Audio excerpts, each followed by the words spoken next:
Can we test our microphone?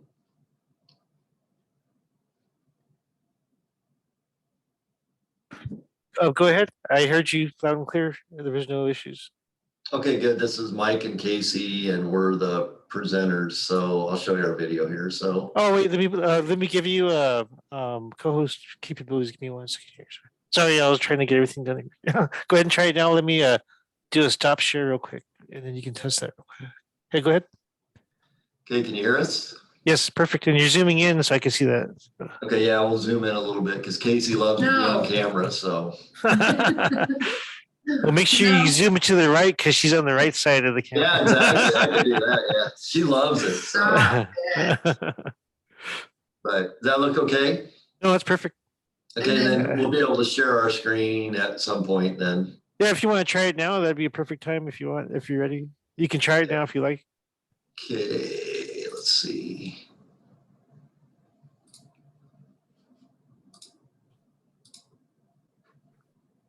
How's that look? Yeah, that's perfect. Okay. Awesome. All right, I think we're good to go then. No problem. And if you need anything, just let me know. I have the chat up, so you can just contact me if you need anything. Okay, we'll just sit tight and jump on here in a little bit then. Perfect. I'll see you in a bit. All right, thank you. Appreciate it. All right, bye. Bye. Thank you.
Good afternoon, everybody. Welcome to Cit Echo. My name is Ben. I'm a detective here at the Crisis Intervention Unit with the Albuquerque Police Department. It's good to see all of you. As usual, we will get started with introductions of those connected online. The first folks I see are Michael Woolman, and I believe joining him is Casey Parker. Yeah, Mike Woolman from the Lincoln Police Department, Lincoln, Nebraska, with Casey Moyer from the Mental Health Association of Nebraska. She's the director. Thanks for having us. Thanks for being here. Let's see, I see Detective Dye. Yeah, Detective Terry Dye with the Crisis Intervention Unit, Albuquerque Police Department. Looks like Shannon Mira is logged on. Good afternoon, Detective Shannon Mieta, APD CIU. See Detective Shirillo. Everyone, Mike Sherrill. I'm a detective with the APD Crisis Intervention Unit. I see my favorite King County officer, Sergeant Lockhart. Hey, my friend, Tony Lockhart, King County Sheriff's Office up in the Seattle area. Looks like Megan Aragon is logged on. Good afternoon, Megan Aragon, clinician with the Crisis Intervention Unit. I see Kim McManus. Hi everyone, Kim McManus, UNM CIT Echo Project Coordinator. I see Sergeant Charles Crook. Good afternoon, Sergeant Charles Crook, Albuquerque Police Crisis Intervention. I see Dr. Foray. Hi, I'm Elizabeth Foray from University of New Mexico Psychiatry. I see Dr. Rosenbaum. Hi, Niels Rosenbaum, Albuquerque Police Department. See Detective Cody Maxwell. Hi, Cody Maxwell with the Crisis Intervention Unit. I see Rich Bailey. Hi, Rich Bailey, Portland Police up in Oregon. Welcome.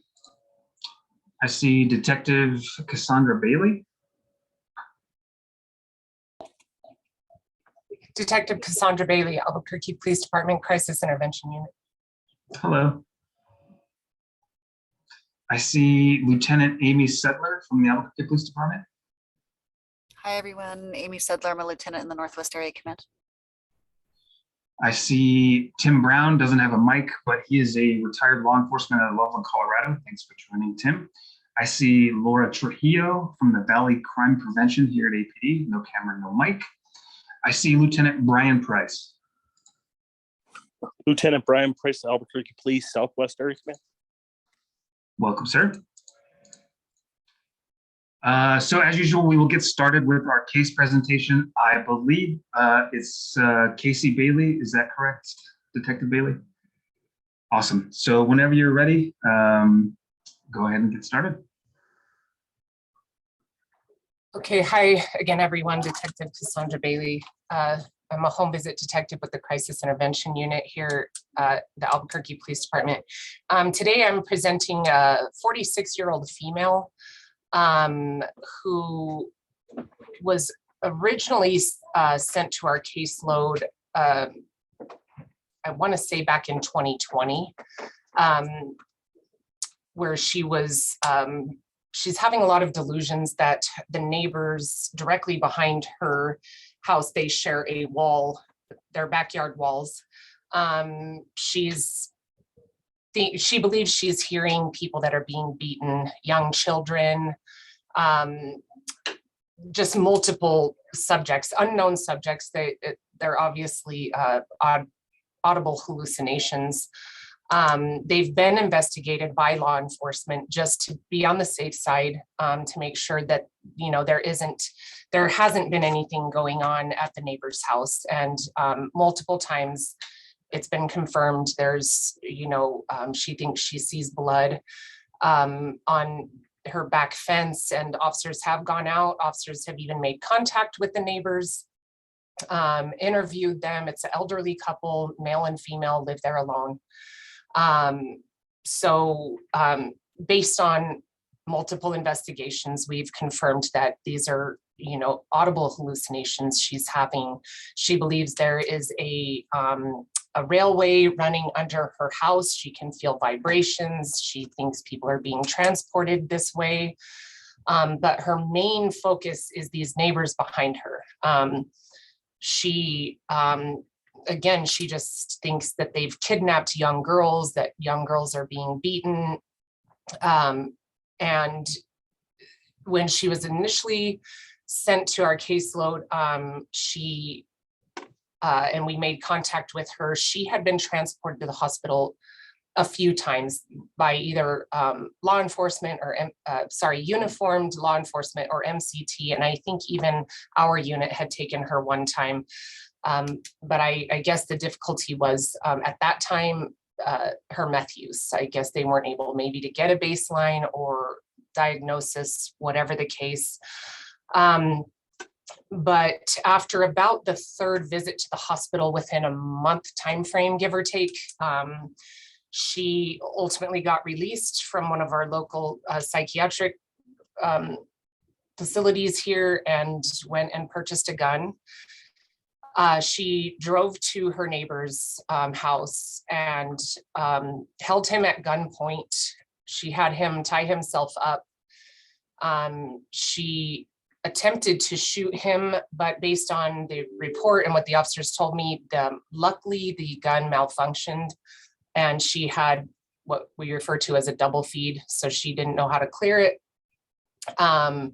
So then she proceeded to ditch the gun and mace the neighbor. At this time, I guess he was able to get free from his restraints and subdue her along with the help of other neighbors. That was back in May of 2020, I believe. She spent not quite a year in jail. I recently found out because a report just recently came through that she is back out of jail. She was found, based on what she told me, incompetent to stand trial. So all charges have been dropped. She is not in mental health court. She's not being held. She's not getting drug tested, nothing. She's just out there free to live right next door to the same neighbors. And we've kind of based on with our recent contacts and the clinician, we feel that based on the timeline of the time she was released till now where she's really decompensating, she's probably been off of her medications from jail long enough now to where these hallucinations are coming back tenfold.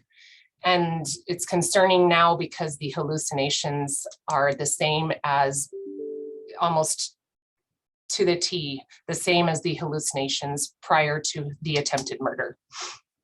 And she refuses. Medication, she didn't like the medication she was on. She doesn't need medication. She doesn't believe she should have been, the case should have been dismissed solely on the fact that she's incompetent to stand trial. She was almost offended by that, but she is definitely delusional. I don't really think there's been, to my knowledge, visual hallucinations, but definitely the audible. She feels vibrations. When we went out and we've tried to safety plan with her a couple times, we were able to get her to the hospital today on a certificate for evaluation. It took us a while, but we got her to go with us without much incident. I don't think she'll probably be there very long. But prior to us getting her to the hospital today, I've tried to safety plan with her a couple of times and remind her of her teenage children that still live in the home, and remind her of jail. She had a suicide attempt while she was in jail. She was incarcerated during the pandemic. It was very traumatizing for her. So I kind of tried to remind her that you don't want to go back to jail and how traumatizing it was while you were there. And she'll agree with me on, she's a good mother. Seems to have a really good heart. She'll agree with me on everything, but then she'll end it with, yeah, but yes, I agree. But what if I could just save just one person? What if I could save this little girl that's in these people that they are, beating up? And I try to remind her that, she has this schizophrenia diagnosis and that she's been off of medication, that she was on Seroquel and she doesn't like it. She said she felt like a zombie. We tried to explain to her there's, different doses, there's different medications. You have to find the right, mix because she is on antidepressants. And she said she's willing to try other meds, but when it comes right down to it, like again today, when we told her we need to take her to the hospital, she's very resistant to medication. And I guess my question to the network is I'm extremely concerned she probably won't be kept in the hospital long because she very well may be using drugs again. That was part of the reason, to my knowledge, she wasn't kept prior to the murder attempt. As she's just exhibiting all the same behaviors right before. Oh, and another concerning thing she said today, which was part of the reason for the certificate for evaluation, is when one of the detectives asked her if she had any access to weapons, or the clinician it was, she said, no, but I wish I did. She doesn't have any intention on buying a gun, but she did before, and she's not a convicted felon. And she doesn't have, to my knowledge, involuntary, admission to a psychiatric hospital. So I'm extremely concerned based on her history, based on the fact that this is just like the carbon copy of the first time around. And she told me today she feels that she has probable cause to go over there and do something. I tried to explain to her probable causes for law enforcement and that we don't have probable cause. And again, she'll nod and she understands what I'm saying, but I feel like her hallucinations are going to just get to her to the point that she'll react and act on them the way she did last time. My biggest hurdle with her is convincing her to get on some sort of medication. I don't know. So, if the network could help me out with any suggestions, I'm really concerned. The neighbors are aware. I did contact the neighbors today to make sure they are aware she's out of jail. They are aware she's back because she's called law enforcement multiple times. Oh, and she does think the female neighbor is having an affair with her husband. So they both are aware she's back out and already calling 911 on them. And they both are very concerned. So our unit is assisting them, thanks to the assistance of our Coast unit, to get them a restraining order, the victims a restraining order for free. But I'm really concerned this is going to go downhill fast. And I think she's probably going to be out of the hospital tomorrow. And I highly doubt she'll be med compliant. If anybody could help out with suggestions, greatly appreciated. Thank you, Detective Bailey. Before we get into recommendations, Dr. Foray, would you mind a quick recap of the case, please? Sure. So this is a 46-year-old female. Sounds like a history of schizophrenia, methamphetamine use, auditory hallucinations, delusions regarding her backdoor neighbors specifically. The backdoor neighbors are an elderly couple that she believes are torturing young girls. And she acted on these delusions in May of 2020 to the point where she purchased a gun following release from a hospital stay and held her neighbor at gunpoint. She was in jail for less than 1 year following that incident, was determined incompetent to stand trial, and she's not currently involved with mental health court. She's not being drug tested. She's non-compliant with her medications, which have included Seroquel that she thought made her feel like a zombie. She was taken to the hospital today following the issuance of a C4E, but the concern is that she's exhibiting similar symptoms that led to her previous incarceration, and sounds like she's organized but doesn't have a lot of insight into her illness at present. Thank you, Dr. Foray. Cody, I noticed that Casey stepped out. Are you able to answer follow-up questions? Yeah, Casey had to step out. I will do my best to answer whatever questions the network has. And Awesome. I'm here to help as well, as I'm the clinician that wrote the C3. Thank you, Megan.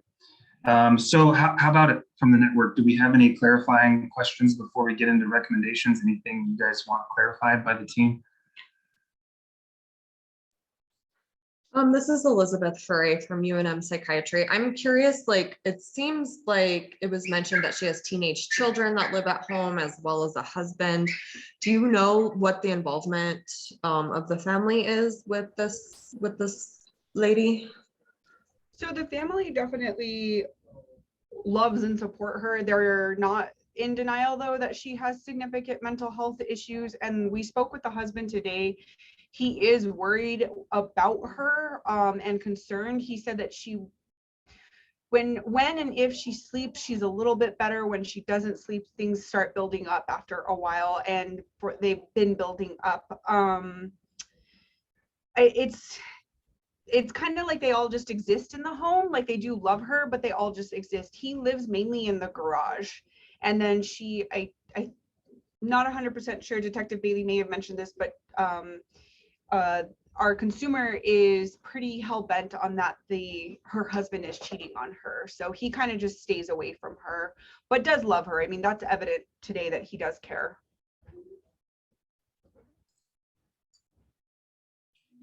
Other questions from the network? When you asked about guns, and this is Niels Rosenbaum, when you asked about guns and she said she wishes she had one, did she say why she wished she had a gun? Because she wants to stop them from hurting the kids under her home. This has been what they. Oh, sorry. Sorry, this is Mark Claire with ABD. Also, I think a lot of her concern with wanting a weapon, because I was out there today as well, is the fact that the girl and the other people are telling her that, or not the girl, other people that she feels is hurting the girl are telling her that they're coming for her. And she saw them recently somewhere around her house, or she heard them, but then they must have been ducking down somewhere and she didn't see them. So I think she's starting to feel like they're actually targeting her and going to be coming for her. But she didn't say she was going to go to them. No. Thank you. This has been with APD. Do you guys know if she has issues with substance use? I did ask that. She said no, that she does occasionally smoke marijuana, but nothing significant, and then occasionally will drink a beer, but nothing significant. And then I asked her about smoking, and she said, you know, it's occasional, and it's just, she said she can't smoke much of it because then it starts, I'm sure, making symptoms worse for her. So, I mean, she wasn't really willing to quantify stuff very, very much for us, but it didn't sound like it was a regular occurrence. And I asked about anything more significant than occasional beer or marijuana, and she denied. And I asked because in my career, having tactile hallucinations not associated with substance use is really rare, at least in my career. And I was wondering if that offers any insight into her psychology. Maybe this is a question for the clinicians and the psychiatrists. This is Niels Rosenbaum. Yes, it is rare to have tactile without drugs or alcohol, which is a drug. But I think I spoke to Casey about this earlier. I think she may have had a history of meth use. And whether she's using now. That's correct, Doc. She did have a history of meth use in the past leading up to the incident. And I mean, I'm not for sure anything, but it seems like she was probably up for quite a few days, and today she seemed exhausted, which, I mean, leads me to think maybe there's meth, because there's usually that 3 days of the up and the excitement and the hallucinations. And then, like, she looked like she was falling asleep in the hospital chair while we were checking her in, and she had just woken up. So, I mean, there's indicators that would lead me to believe that it's a possibility she's using again. Definitely possible. She definitely doesn't physically present like somebody who's been using meth for quite a while. She takes pretty good care of herself, and her appearance is fairly intact. So, but it is definitely possible. All right, other questions, or now we can get into some recommendations, some assistance for our team here on what we can do or what you do in your jurisdiction for this particular case.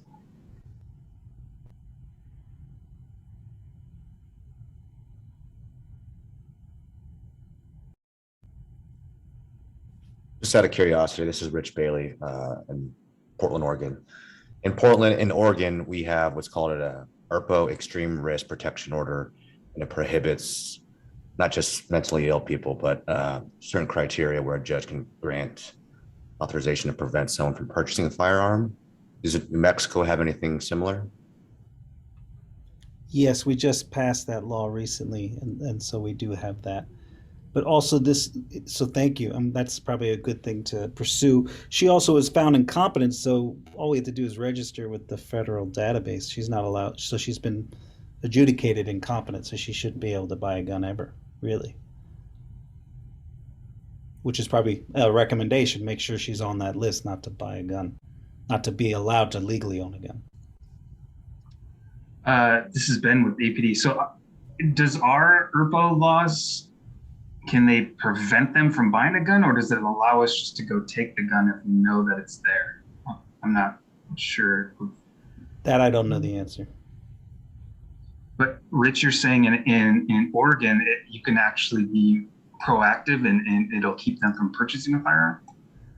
From my understanding of the law, yes. Hey, Ben, this is Mark again. Sorry, you were talking about the ERPO for New Mexico. So my understanding is yes, if it gets through to the judge and everything and they agree to put it in place, it's in place for a year to where they can't buy guns, and we do go and request that they give us their firearms. I don't think it's like break down the door, SWAT goes in and carries off the safe type of situation, but that's my basic understanding of the ERPO. Thank you. Other recommendations from the network? Mike Chirillo with APD-CIU. Maybe revisit this with the district attorney, because it sounds like possibly the original charges were maybe plea bargained a little bit, whereas the original offenses should meet the threshold for mandatory detention, even though deemed incompetent. That felony with great bodily harm is something that someone who is incompetent can remain incarcerated for until they are brought back to competency to stand trial. So maybe revisit it with the DA and see if those charges can be relooked at. Thanks, Mike. This has been with APD, just a shot in the dark, but because Megan mentioned that it seems like her husband does care for her, making him a treatment guardian or something like that may be helpful if she's more willing to take her medications if it's her husband. That's just a thought I had, but traditionally those type of like appointments have not been very successful. That's a good suggestion, and we can definitely try.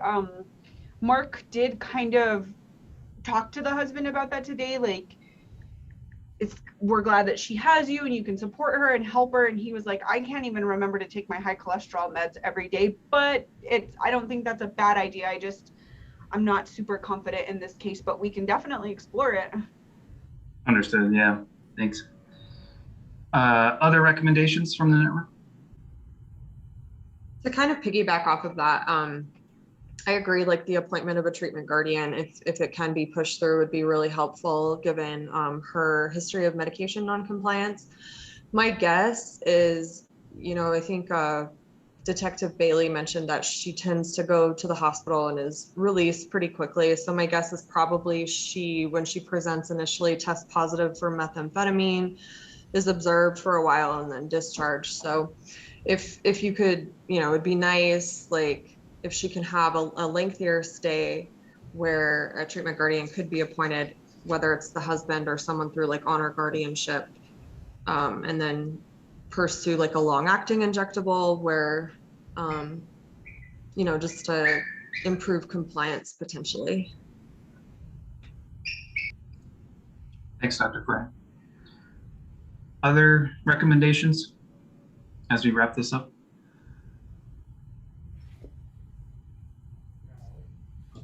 I think you guys are doing a great job on this, and I just wanted to ramble a tiny bit about bipolar, if this is in fact what she has.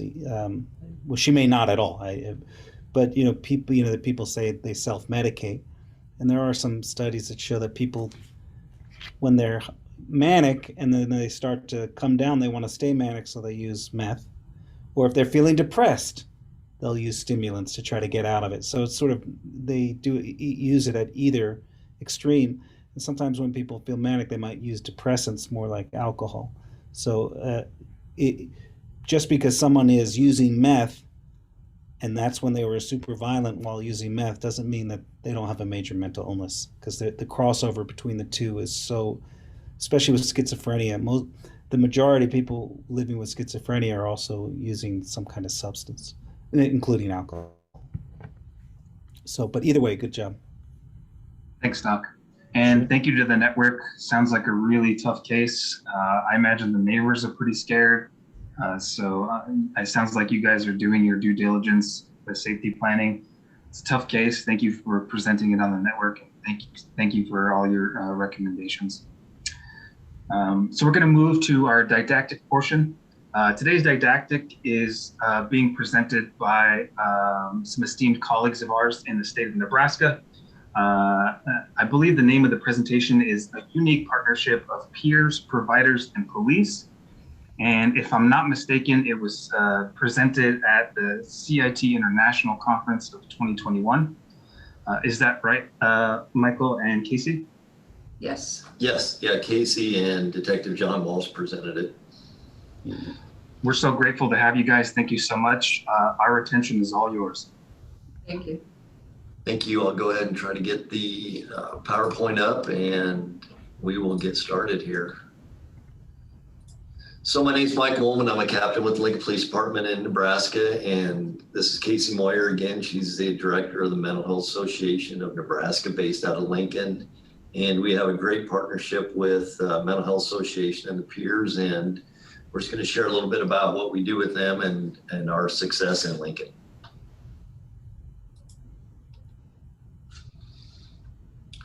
Some of the partners that we have is Mental Health Association, like I said, of course, Police Department, and then a lot of the funding came through originally through the Community Health Endowment of Lincoln, and now it's part of our budget in the Police Department, and that's how much is supported with us. Just a view of Lincoln. I know maybe some of you have never been to Nebraska and think it's all cornfields and cows, and there are a lot of that. I went to a trial yesterday. One of our officers was killed 1.5 years ago, and they moved it out of Lincoln up to Columbus. So I saw my fair share of fields and cows yesterday, but we are the capital city of Nebraska. And you'll see Memorial Stadium, University of Nebraska is here, the capital, and the Haymarket area. Just a little bit about our city, and we're roughly about 300,000 population. I'll turn it over to Casey to talk about the Mental Health Association. So I just want to talk about MHA. I'll go with MHA. We started in 2001 with only 2 of us. Everything we do is peer developed, peer ran, implemented, and we have no clinicians on staff, but we work really closely with traditional providers. So like I said, we started out with 2 of us. I now have 48 staff. Every single one of them, us, including 51% of my board, have lived experience with mental health, substance use, trauma, years of incarceration, you name it. We kind of, across the board, have all kinds of different experiences. So that's what we bring to the table. I want to talk about first how we start on the inside. The hope is to not have them end up in a state correctional facility.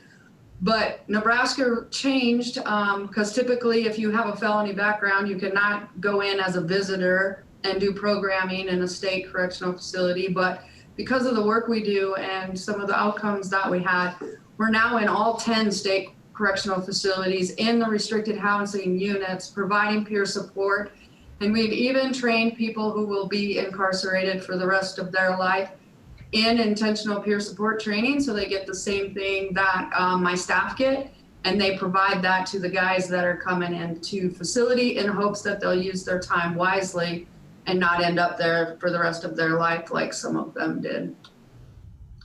So we also provide wellness recovery action plans and reentry planning. We start working with them 3 months, hopefully more, before they are entering back into the community.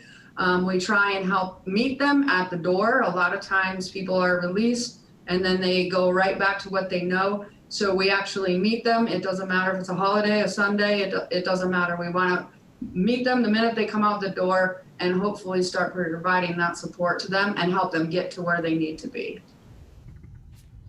We also have an employment program. A lot of us peers, especially those of us with severe mental health issues, we're told that we would never work and you shouldn't work because it'll mess up your benefits. And we actually believe that that's harmful for us. We have to have purpose and not be just sitting, I call it beds and meds.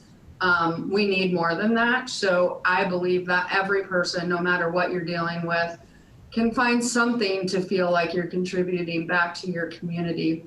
So in the Department of Corrections, we served 1,400 people last year.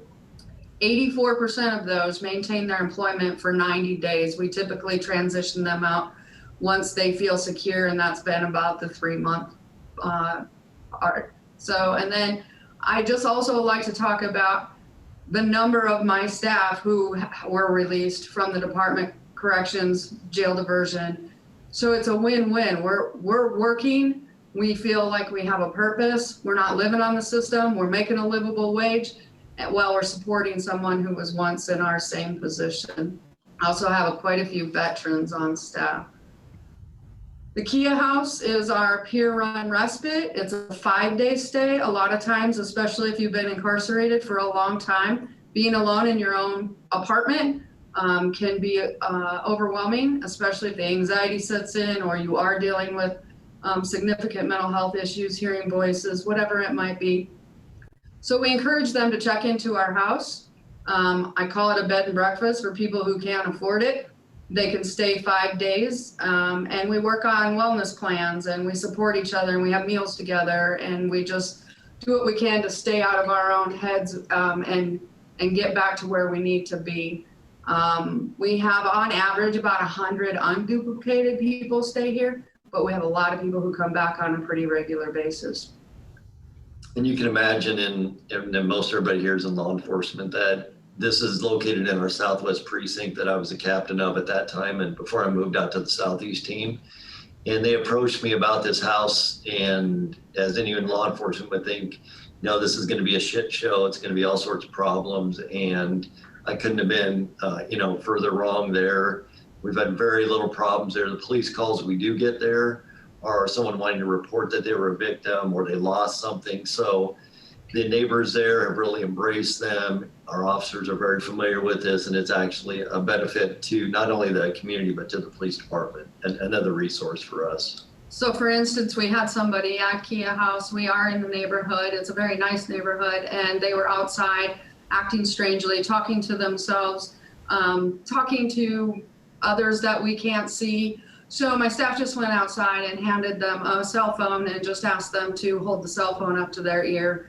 And it hopefully put the neighbors at ease of thinking there was something else going on. So we just try and use different methods to keep people safe, but also not bring attention to the house and from the neighbors. The neighbor, I will show you this on another slide, but the neighbor right next to us actually very much supports us. So we can talk about that here. Well, here it is. So this is their website where the neighborhood association actually advertises us. So we love being able to part of the community. And again, we participate in the neighborhood garage sales, in the block parties, and whatever we can. So we are collaborating with the neighbors. They know who we are, and we can handle things as they come up immediately. But I love the support that we get from them. This is our Hanu home, which is also peer operated transition home. This one's longer term. It's for those, again, coming out of a state correctional facility or on supervision of parole, probation. We opened this one up in 2018. Before that, we were in a smaller home similar to Kia, but we had waiting lists a mile long. So we got this building that's 20 beds, 14 bathrooms. And like I said, we serve folks that are being released. There? Our priority is significant mental health and I'm in a meeting, substance but use issues. We do provide, we bring a therapist in once a week to do trauma therapy. We do rent-wise, RAP. We do whatever we can. Of course, the big thing is supported employment, peer support, and then we do outreach with our landlords. So this is a home that I moved over to our southeast precinct. This started out as a 5-bedroom home and they've expanded. We do have the officers from my team that are assigned on each shift to be liaisons with the home and with MHA. And it's a chance for people that have been recently released to get to know somebody, to talk to somebody in uniform, hopefully change the dynamics between them and the police officers. And so we've gone over there for, get-togethers that they've had, some of their staff that have left. We've gone over there for their going away party. And so we feel like we're also part of this. And as you'll see, there's 17 police calls. Some of them are people that we've had to arrest that have maybe reoffended, but a lot of those are people just reporting that they've been a victim or they've lost something. So it's another great home out in our community. So this is our neighbors near the Hanu home. And they too, when we first were zoning to open the house, and we told them that people with significant mental health and sometimes violent backgrounds and sex offender backgrounds and all those things, they were very hesitant about us moving in and not happy at all. So we worked with the Lincoln Police and we gave them actual numbers and showed them the data, especially having the data with Kia House, because that one's been open for 11 years. We were able to build a relationship with them so much that during COVID, they purchased all of our fireworks for the 4th of July.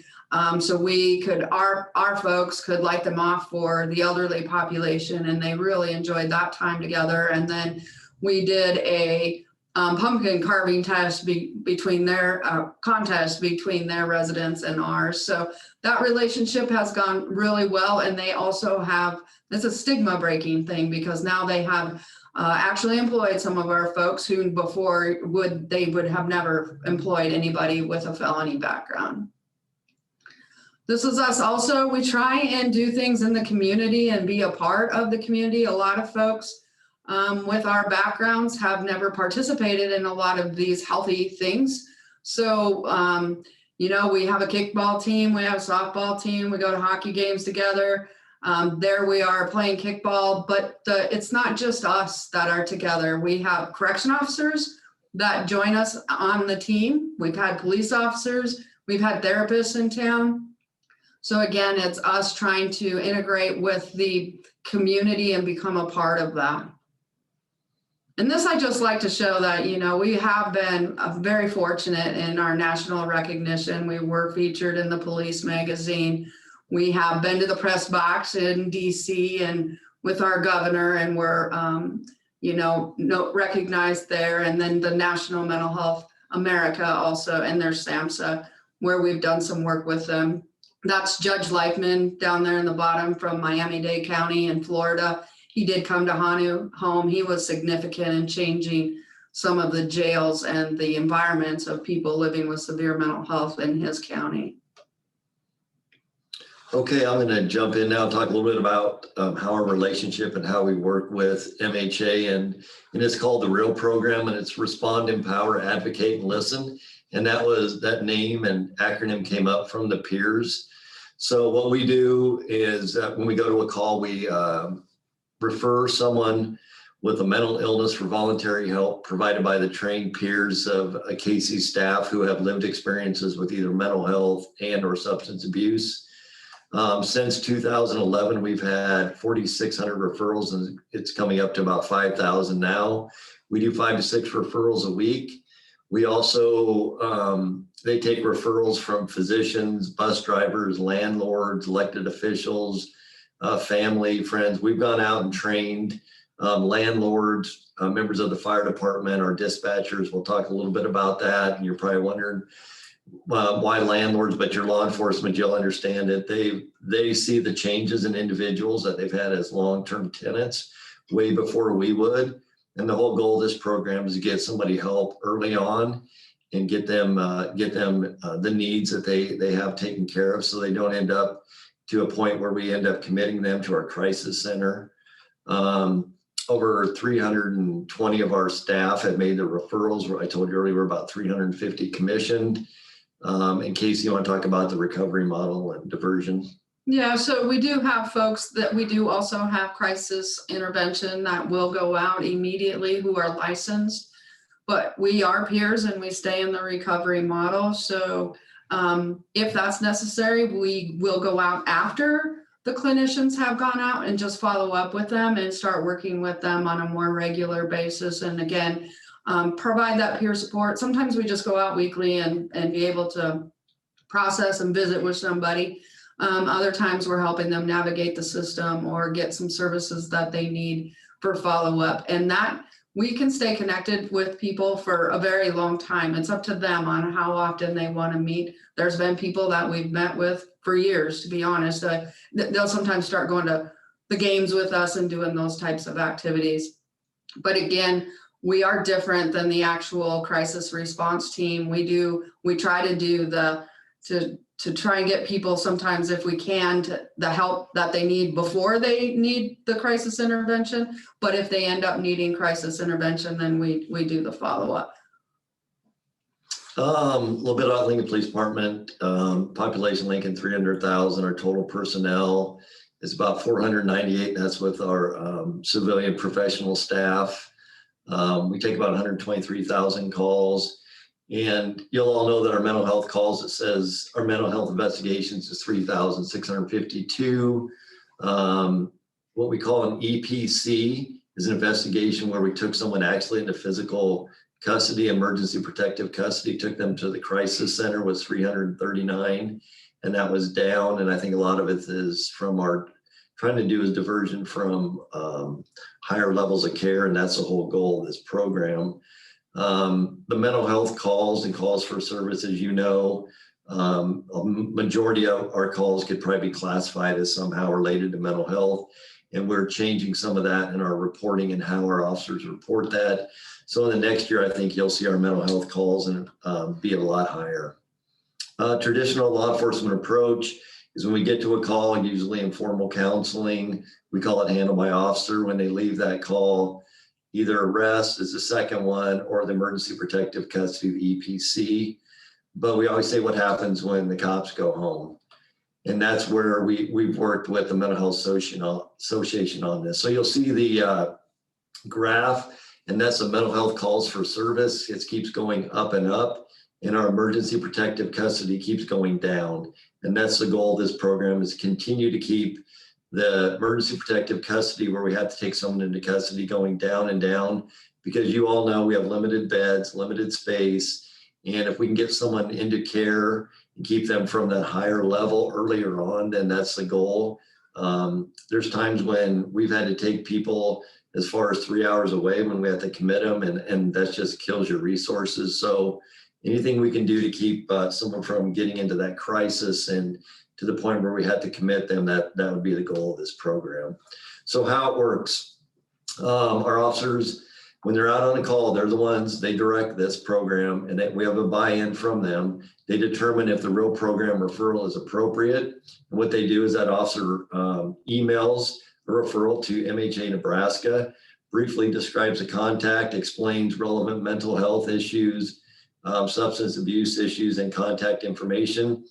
This one is from Officer Wary, and it's just a brief email. Basically says that they were contacted at Bryan West Hospital, an individual with excessive drinking and feeling suicidal, been going through severe mental health crisis since she was assaulted by her ex-boyfriend. She's struggling with PTSD, anxiety, depression, alcoholism since the incident. And he goes on to describe a little bit about the call. She did not meet that EPC requirement, but clearly needs more help and working through her trauma. She does not feel the need to drink excessively. Hopefully she's sober when you contact them and that she's willing to work with them. The officers sell this program to the people that we contact and let them know that there's people that have lived experiences that can talk to them. And obviously when you're talking to someone in uniform, if you have anxiety, you're going to have more anxiety. And so we do this, and that's just a typical of one of our emails that we send to them. Here's another example from last December by Officer Dave Wunderlich. He's one of the big supporters of this program and does a lot of evaluation and really has a compassionate heart for people with mental health. And so he's contacted an individual who suffers from alcoholism, was hallucinating at the time, suffering from an undiagnosed and untreated depression, was cited for a child neglect due to her passing out, being unable to care for her children. HHS is involved, Health and Human Services, and placed the children into their custody. Goes on to talk about causing her stress, not being able to see them for the Christmas program and holidays, and gives the information of that. And so what happens then is that is sent to the Mental Health Association. Chad Mangdans is one of the main ones that does this. He will get that information, and it says that they'll respond within 24 hours. And a lot of times if it's that day that they actually go out and respond. If it was a crisis that we needed someone to respond to sooner, we could get that through Centerpoint Crisis Response. But these are people that don't need that immediate help. And I'll let Casey explain what those peer specialists will help them with.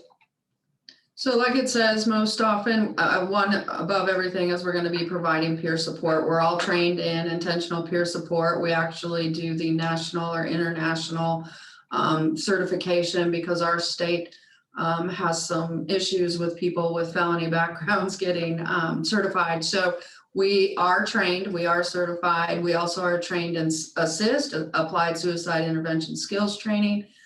We do trauma-informed care. So we try and get as much training as we possibly can, but we help them develop a mental health plan, RAP, if that's what they want to do. We have several RAP support groups or peer prevention groups that they can participate in. We do have a relationship with a local provider who we can make a referral to for a therapist and med management within 24 to 48 hours. We call it more of an urgent care because we had, especially after COVID, such a hard time of people being able to get in to see somebody. So we have figured that out. We're still working on some of that. We help them with housing. Again, talking about medications, we of course cannot give any sort of medical advice, but instead of people just quitting their medications, we really do encourage them to talk about the pros and cons of what they are and be prepared to have a list of questions when they do see their provider so that they can do what's best for them. And that conversation needs to happen again between them and the clinician, but we want to support them in that. Sometimes we will go with them if they want us to, just more so to listen, because sometimes all the information is overwhelming if you're not doing so well and you're trying to remember everything they said.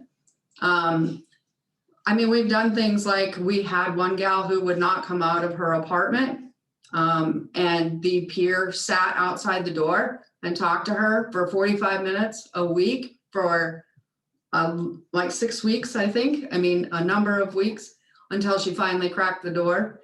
And then we started to be able to have those conversations. So while clinicians probably aren't able to do that, peer support can. And so something with Detective John Walsh, who helps with these presentations, he says he describes the peers as a living, breathing business card, and that's pretty much, they can get you every resource that you need. And before, when I was a cop, they would tell us, here, hand them this card, and then have them call this number on the back. And then, you know, if someone had the nerve or, you know, could get up the nerve to make that call, then they were pretty much met with someone on the other end that couldn't help them anyway. So as much as officers want to help people, we were giving them cards and not helping them at all. And so this is a way for officers to feel that they're actually doing something positive and helping people. And that's exactly what these peers are doing. So out of those that are referred by the officers, 62% are contacted by the peers. A number is significantly higher with additional staff that she has. And some of the reasons that they're not able to make contact is they're homeless, couch surfing, no phone, or the phone dies. I'm unable to locate them if it's somebody who's transient, or we can't get into a secure building or access. But the positive part of this is 85% of those contacted accept services.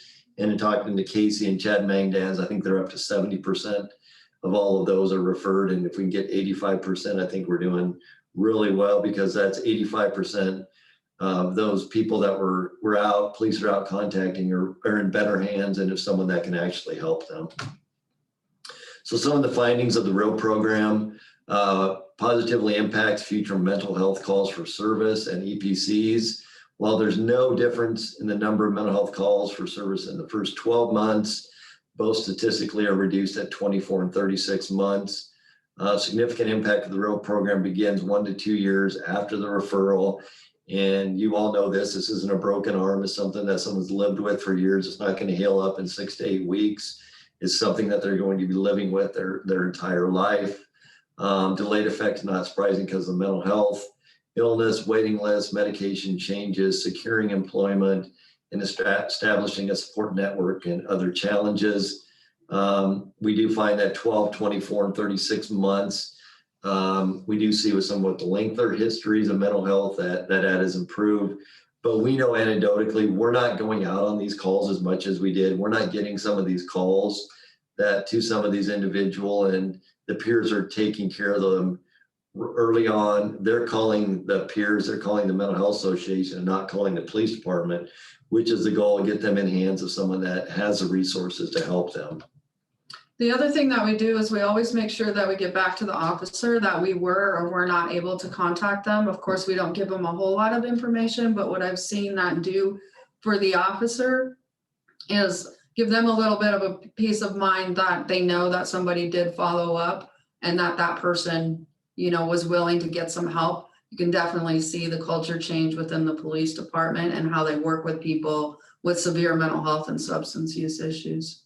And that's exactly right. And when we first started this program years ago, the pilot program on the Southwest precinct, we had just called in and left a message, and then the officer never got any response. But now with the emails, it's a lot easier for the peers to email them at any time, and then the officers have buy-in. And then in the last year or so, they've had the warm line expansion in the living room, and I'll let Casey explain what the living room is at the Hunting Home. So when, again, COVID hit, the numbers, just as you guys may have experienced as well, it was unbelievable, the amount of services that weren't available to people, and the increase of the number of people struggling. So we opened up this space so they didn't have to go to necessarily Kia or Hanu, because those spaces are often full. But this was just a temporary, like 2 hours to sit with somebody, work on a RAP plan, just get away from the chaos for a minute, regroup, think about things, get some support, and hopefully be able to go back home. So we opened this space, and it's being used more and more all the time, especially as word gets out that it is available. And then our warm lines, we call them warm lines. They're not crisis lines. Those are for the clinicians, but the warm lines operate out of both houses. Somebody will answer that phone 24/7. We average about 300-400 calls a month on each phone at both houses. During COVID, there was 1 month we had 1,400 calls, and like I said, it's just a phone. We don't have a business operating phone system, so it was a little overwhelming. But we were able to track how many were calling due to their experiences with the pandemic and the isolation and just the fear. And if you're living with paranoia and hearing and seeing things other people's don't, I can tell you with all that was going on, I'm sure you guys know this, it was not fun. So we have this space that they could just be away for a little bit. And the officers, when they're out on the street, they can bring people to the living room, and someone who, they're not in crisis, don't meet the EPC criteria, but want to go somewhere, we can do that. It's a great transition. Get them calmed down, get them some reassurance and resources, and then get them back home, hopefully later in that day. Some of the law enforcement training, obviously, I was trained back in '87 in the academy, and my training is night and day difference from what we train them here. I was trained how to to take someone into custody and emergency protective custody. We do still do that training, but the training is more focused on how do we keep people from not being committed. How do we give them resources early on, diversion from higher levels of care, how to deal with people with mental health and substance abuse, just like all of your agencies, I'm sure, are doing. So all our recruits get that, and the peers are part of that training. They stand there side by side with our instructors in the academy. So they know what a peer is, they get to know them. And then that also sells it. We also train our new dispatchers and our friends at the fire department. We do the beta training, behavioral threat assessment training, which is a 32-hour training that is put on through the region here. And that's higher training for officers, firefighters, and it just gives them a lot better background on mental health. And we bring in a pharmacist, and we bring in a lot of different trainings for them. And about 65 officers go to that a year. We started a youth training similar to that for our officers, mostly our school resource officers, to talk to them about the teenage brain and how that the resources they need and what the officers can do, and how to address kids with that are going through some mental health crisis themselves. The Nebraska Medical Association has asked us and the peers to present. Landlords and property managers and city library staff recently, Casey presented to them. And then Casey will talk about the HURT team. It's kind of a little bit like you guys just had a case study earlier, but I'll let Casey talk about their weekly meetings on Thursdays. So once a week, we do get together, the peers get together with also the crisis counselors and with other providers, the hospital, director of emergency services with our region. There's a number of different providers on there, and law enforcement, and they will talk about high calls for service.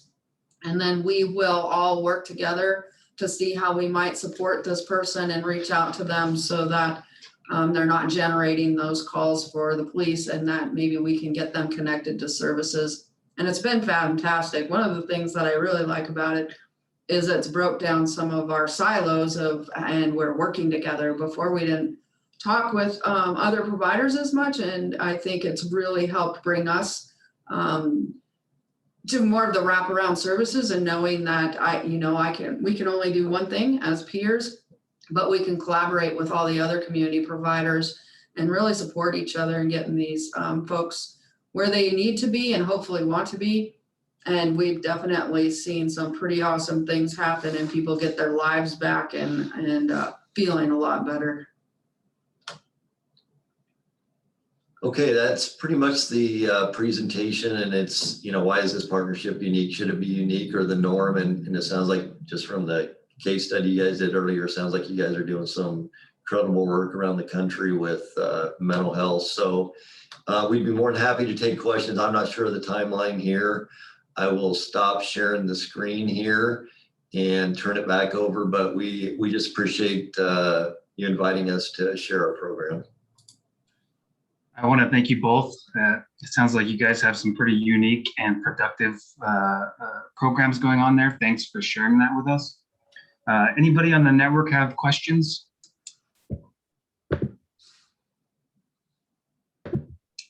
So Captain, I had a question.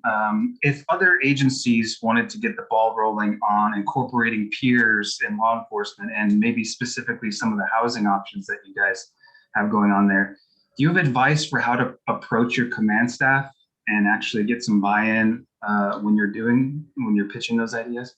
Yeah, so it started out that way with us too. You have to have somebody probably on your command staff that has a passion and want to be involved in mental health. And I'm one of those. I have a sergeant of mine that did a lot of it, and I just happened to be the captain, the Southwest precinct when this started. And there was another captain that we had at the time that was very involved with mental health. So I think if you can have a buy-in from somebody on your command staff, it's a lot easier. And then you just sell it that it's going to reduce calls for service, and it's going to, put people in the hands of somebody who actually can help them. I'm sure every agency here, they're just stacking calls and they're trying to get the officers to clear calls, get to the next one. And, we got a training officer with 2 officers on a call, and if you have anxiety and 3 officers at your front door, that doesn't help. So looks like all of you are in plain clothes when you guys go out, which is awesome. So But yeah, you got that buy-in from someone on your command staff to kind of run with it. And I've done that. I'm a big champion of MHA and the peers. And then it's changed the culture from when I was getting hired years ago. These officers now don't know any different. They know that we help people with mental health. Here's resources.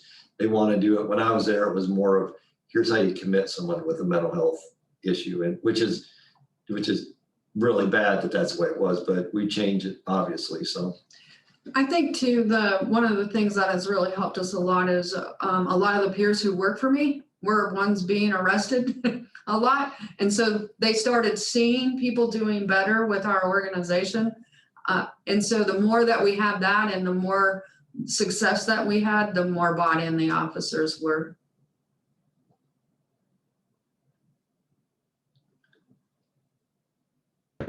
Thank you. That makes sense. I appreciate it. Other questions from the network? Casey, I had a question. You mentioned that there were no clinicians a part of the peer program. Was that done intentionally? And would you mind explaining why? Yeah, I think for us, we wanted it to be completely peer driven. Our organization was all peers and people with lived experience. We also didn't do the state certification because of the requirement for Medicaid, which put up a lot of barriers and red tape for us. We want to be able to serve people when they want it, when they need it, and not have to have authorization from a clinician to do that.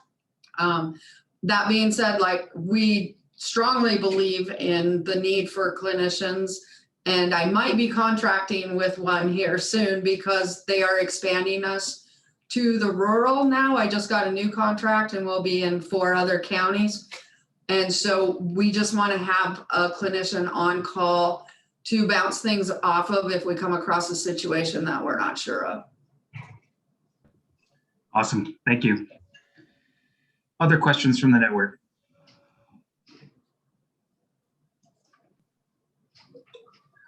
All right. Thanks again to our guests. You guys are doing some really wonderful things, some unique things out there. We appreciate you guys taking the time to tell us about it. Go Cornhuskers. Thanks again for joining us. For those of you on the network, we look forward to seeing you again next Tuesday for our next Echo session. Kim, do you have the title for next week's didactic? Yes, give me 1 second. You were just all over it last time, so I didn't think I had to have it up this time. Yeah, I didn't want to set a precedence by being all over it. Okay, give me 1 second. If my computer would cooperate and open documents. So on the 22nd is by Mark Wooten, who is also another CIT International presenter on how officer attitude affects behavior towards individuals with serious mental illness. Awesome. Again, we hope you guys join us next Tuesday. Looking forward to seeing you guys. If there's nothing else, we will see you next week. Bye. Take care. Thank you.